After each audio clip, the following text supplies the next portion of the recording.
విజయవాడ దారిలో వెళ్ళినప్పుడు షూటింగ్కి వెళ్ళినప్పుడు అక్కడ ఆకి పునుకులు తిందామంటే నేను అన్ని నైట్ ట్రావెల్ చేస్తాను. ఇప్పుడు నైట్లో పునుకులు ఉండవు కదా బా అనుకుని మళ్ళీ అన్న మా అందరికీ బుజ్జిగాడు అనేది అసలు ఐకానిక్ అన్న, ఎమోషన్. కానీ నేను మిమ్మల్ని కలిసినప్పుడల్లా ఇది చెప్దాం అనుకున్నా, నాకు ఏక్ నిరంజన్ ఫేవరెట్ అన్న. నాకు నిజంగా ఏక్ నిరంజన్ అంటే పిచ్చి.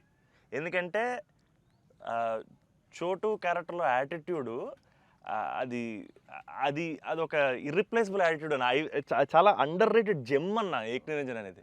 అంటే మీ డ్రెస్సింగ్ ప్యాటర్న్ అయి ఉండొచ్చు, నాకు చాలా ఇష్టం అన్న. మీరు ప్లెయిన్ షర్ట్ వేసి టోన్ డెనిమ్ వేసి కింద స్నీకర్స్ చేశారు అప్పుడు, అండ్ అది అసలు అండ్ హ్యాండ్ కప్స్ ఉండేవి, మీరు బౌంటీ అంటారు కాబట్టి దాంట్లో. సో అది అసలు ఐకానిక్ అన్న. అండ్ పర్టికులర్గా మీ డైలాగ్ డెలివరీ ఆ సినిమా అసలు నాకు పిచ్చన్న సినిమా అంటే. సో నాకేమనిపించింది అంటే బేసిక్లీ మీవి చాలా డైలాగ్స్ ఉంటాయి కదా. ఫర్ ఎగ్జాంపుల్ దాంట్లో పర్టికులర్ నాకు చాలా ఇష్టమైంది, నన్ను ఇలా కొట్టే దమ్మడికైనా ఉందా, లేకపోతే మళ్ళీ నేనే ట్రై చేయాలి, అది నాకు పిచ్చన్న. అంటే ఆ యాటిట్యూడ్ అది మ్యానుఫ్యాక్చర్ చేయలేమన్నా, it has to be there. And నాకేమనిపించిందంటే నాకు చాలా హ్యాపీగా ఉంది నేను ఏక్ నిరంజన్ చెప్తుంటే. సో బేసికలీ ఏక్ నిరంజన్ మీ మెమరీలో వాట్ డస్ ఇట్ హోల్డ్ అన్న అప్పుడు మీకు అప్పుడు చేస్తున్నప్పుడు? అంటే పురిగారు లాగా ఎవరు రాయలేదు.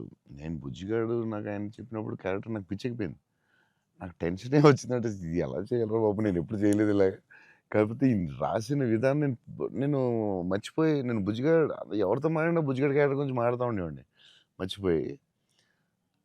సూపర్ ఎక్సైటెడ్ నేను అసలు బుజ్జిగాడు క్యారెక్టర్ గురించి. సో పూరి గారితో